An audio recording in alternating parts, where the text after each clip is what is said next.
Welcome back to the channel. My name is Nate Edwardson, and today I'm going to take you through a full pull workout for golf, and then I'm going to bring you back. I'm going to show you 3 simple at-home exercises you can do with things around the house to prevent and reverse golfer's elbow. Let's get into it. So I've worked nearly a decade in the fitness industry, both in personal training, team training, group training. I've done it all. I came from a sport background, a multi-sport background. Training is what I know. Training is what I've done my entire life. And recently, in the last year, I've been trying to really perfect golf training. Training in a way that not only is going to make you better at golf on the course, but almost more importantly, help prevent injuries. Because even though golf isn't a very high impact sport, especially as we get older, it's really easy to get these nagging injuries that keep us off the course. And really, in my opinion, if you're off the course, you're not getting any better. So one of the biggest keys to getting better at golf is being able to put those reps in. In order to do that, you can't be injured. So a lot of my training videos for you guys are going to be focused around those key principles.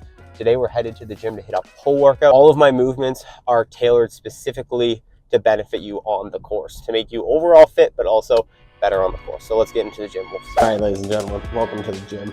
One of the biggest things I'm passionate about when it comes to golf training is using compound movements. Compound movements mean there's multi-motor recruitment patterns going on. So you're using a bunch of different muscles all at once to execute some sort of movement, because that is exactly what the golf swing is. The golf swing isn't you sitting still and having really contracted movements. It's a full body rotation. It's a lot of different muscles working at once, and there's a lot of variability that can come into it. So I believe training in that way is really important. So you're going to see a lot of compound lifts today, not a lot of machines. And that's really a big part of my philosophy around golf training.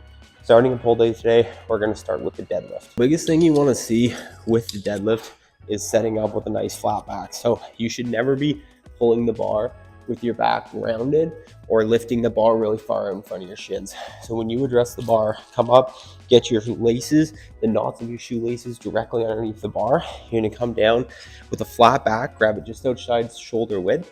Drop your hips, lift your chest. You're gonna drive your heels into the ground and lift that chest. When you come back down, send your hips back to the ground, nice and flat. Hips back, stand tall. Hips back, down to the ground.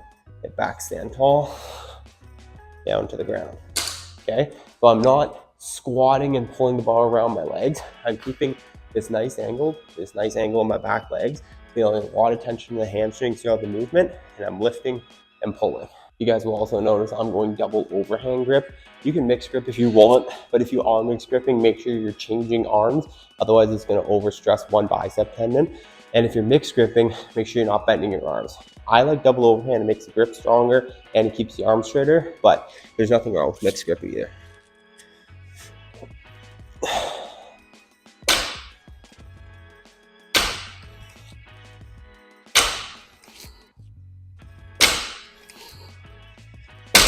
In my opinion, and I think in the opinion of a lot of people who train, deadlift and squat are the 2 most important lifts you can possibly do for like anything. They're the most transferable to life in general, but they just have the largest motor recruitment pattern of any 2 movements. They use your entire body and they teach you to move your body in unison. And when you think about a golf swing coming through, moving everything at the same time, a deadlift, a squat, even a press, are really, really good for teaching that, especially using a free weight versus a machine. Deadlifts on one of those like fixed like squat rack machine type things where it slides up and down are the dumbest thing ever, because it takes away so much real life application of the deadlift and having to control that bar. I'm personally really enjoying this content so far. This is such a big part of my life for so long. And when I got really into golf, I kind of had a hard time figuring out where fitness fit in.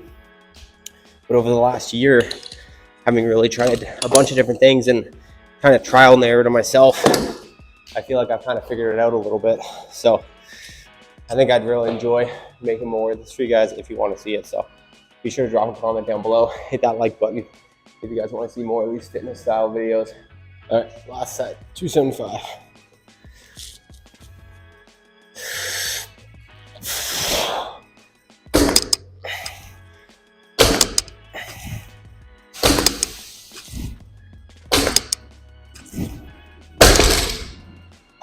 The no chalk thing. I almost lost that fifth rep at the top. All right, next we're gonna do a little superset. We're gonna do some bent over rows They're gonna look a little different than you would expect, and we're gonna do some pull-ups. We'll start with the bent over rows. We're gonna go pronated grip on the pull-up and supinated grip on the bent over row to get some change up. You don't wanna be doing everything pronated or everything supinated. You wanna kind of change it up between the two. So we're gonna do sets. These are gonna be higher rep sets. We're gonna try to go for 7 pull-ups, and then we're gonna try to go for 7 bent over rows on each leg. Let me show you what that means. So on a typical bent over row, you're gonna be taking the barbell, you're gonna be hinging at the hip, both legs flat on the floor. You're gonna pull it into your sternum and extend back. We're gonna do 2 things differently. We're gonna supinate the grip.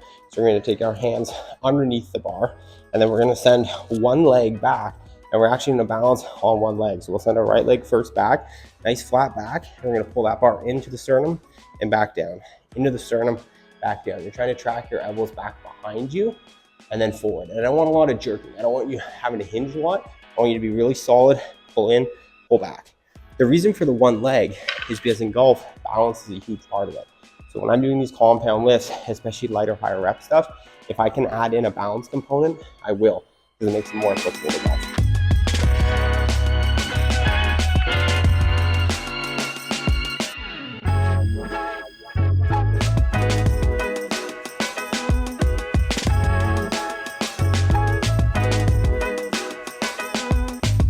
All right, we're gonna do some more RDLs. This time we're gonna go full RDL, so we're gonna deadlift all the way to the ground.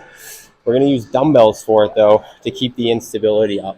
We're gonna start decently light. I'm just gonna set with 40s here, and we're gonna try to go for 10 reps each side, 3 sets. So we're gonna send that one leg back, come all the way down, stand all the way up. We're not touching the floor, but we're just going as low as we can, keeping that back flat.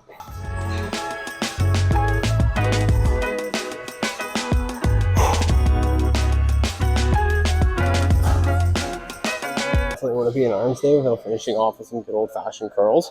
But instead of using that thing and having our arms fixed with a barbell and having that to support it and like clear the movement path, and instead of doing it on machine, we're just going to go free weights, because it's just going to simulate a more natural movement pattern in your arms and force you to use more tendons, ligaments, and joints. So we're just going to go really simple, alternating curls, trying not to jerk, trying to leave the elbow in a similar spot.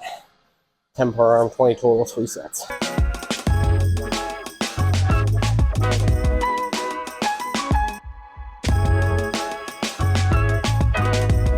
All right, nice little cool down stroll here on this super rickety treadmill. We finished with a set of 40 there, kind of a max out. We got up to the 40s in each hand for the set of 20, and then we dropped down a 20-pound dumbbell in each hand for 40 reps, just to get the blood flow. Like you'll see, we're about to hop back to the house. I'm gonna go through the 3 simple tips to help reverse and hopefully prevent golfer's elbow. A lot of it is about blood flow. So every once in a while, having those max out sets is good, but we're just finishing with a little cool down here because we obviously did a lot of legs today. We did a lot of pulling, and if you don't cool down, if you just go sit at a desk for the next 5 hours after doing this or sit on your couch, you're gonna be extra sore the next day. So get a little cool down in, simple walk, a little bit on a bike, whatever, and stretching.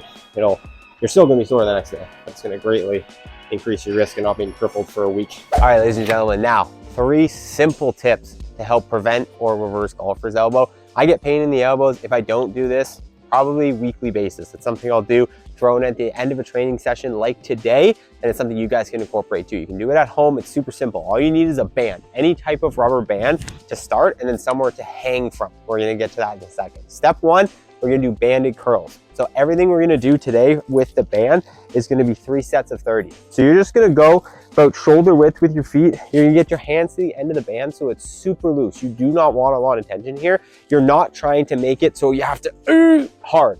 It should be super light. And all we're gonna do is 30 reps as fast as possible. Form, not a big issue here. Don't jerk too much, but you're just gonna try to go as fast as possible, 30 banded curls. Okay, what this is doing is it's getting blood flow through that elbow. All the joints, ligaments, and tendons, muscles that are attached into here, it's gonna help flush out a bunch of that inflammation, and that inflammation is a lot of what causes that pain in the golfer's elbow. Okay, so you're gonna do a set of 30 of the bicep curls, then all you're gonna do is you're gonna flip your hands around, take it behind your head, and you're gonna do 30 tricep extensions. You're just straightening that arm.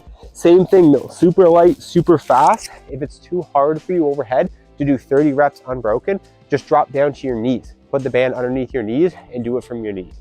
So you're gonna do 3 sets of the curls, 3 sets of the extensions. I superset them, so I'll do 30 curls, 30 extensions. It should be light enough that you can do all 3 sets of 30 in like under 5 minutes. All right, so third and final movement of the 3. You can add this in as part of the superset, or you can do it at the end of your 3 sets of 30. It's just gonna be a simple dead hang. So you can, anything you can hang off of. Maybe not a door, because you're probably gonna pull it off the hinges, but just about anything else you can grab onto and hang off of, a soccer goal post, a banister, a railing, whatever works for you. And you're gonna literally grab it just outside shoulder width, and you're gonna try to relax down. I can't extend my legs all the way here, so I'm just gonna bend my knees behind me, but I'm gonna grab just outside shoulder width, and I'm just gonna allow myself to completely release down. And you're gonna feel crazy stretching, crazy release all through the lats, shoulders, and importantly, through the elbow. This is out a lot of those ligaments and tendons in the elbow that, again, if they get inflamed, can cause that pain you're feeling from golfer's elbow. So those are my 3 tools, my 3 simple things you can put into your routine. Once a week is all it takes. It'll help keep you fresh. It'll help reverse golfer's elbow, hopefully for a lot of you out there, especially if it's minor. And then more importantly, it can help a lot of you prevent it. I hope you guys enjoyed today's video. I'll see you in the next one.